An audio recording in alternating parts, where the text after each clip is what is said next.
Samantala, pinaghahanap pa rin po ng mga otoridad ang 3 buwang gulang na sanggol mula Mandaluyong na tinangay ng isang babae nung nakaraang Sabado. Ang sanggol po ay pinagkatiwala ng ina sa sospek matapos po na pangakuan ang ina ng bata na gagawin tong modelo ng isang brand ng gatas. May live report si Isay Reyes. Isay? Ziggy, sa dasal umaasa ang inang itatago natin sa pangalang Gracel na mababawi pa ang 3 buwang gulang na anak niyang si Henzel. Hanggang kanina, wala pa rin ginaw sa kanya kung bakit pusang loob niyang ipinagkatiwala ang anak sa suspect na si Lovelyn Casipe.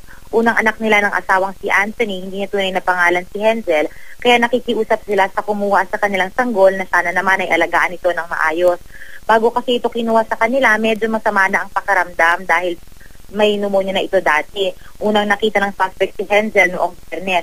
Humiyaw ito ng litrato sa kodis ng dalawang bata para maging model ng isang brand ng gatas. Noong Sabado, hiniram sa ina ang sanggol. Ang suspect pa mismo ang nag-impake ng mga gamit nito, pati birth certificate ay kinuha rin. Huling natanggap ni Grace salang text ng suspect na nagsasabing pauwi na raw sila bandang alas 7 ng gabi noong Sabado. Kahapon, tumawag daw ito sa kanya, kaso lamang hindi niya nasagot. May mga nakikipag-ugnayan na rin daw kay Gracel na nakakita umano sa sanggol pero bine-verifika pa ng pulis ang impormasyon. Base sa investigasyon ng pulis, mayahalin tulad daw sa budol-budol gang ang modus ng mga ganitong kriminal kung saan nagbibigay sila ng kunwaring kapalit na pwedeng makaakit sa kanilang biktima.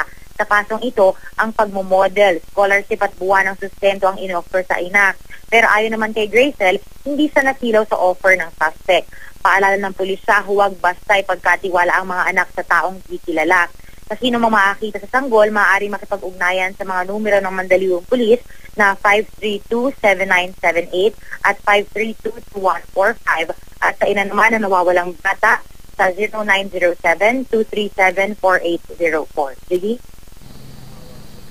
Maraming salamat, Isay Reyes.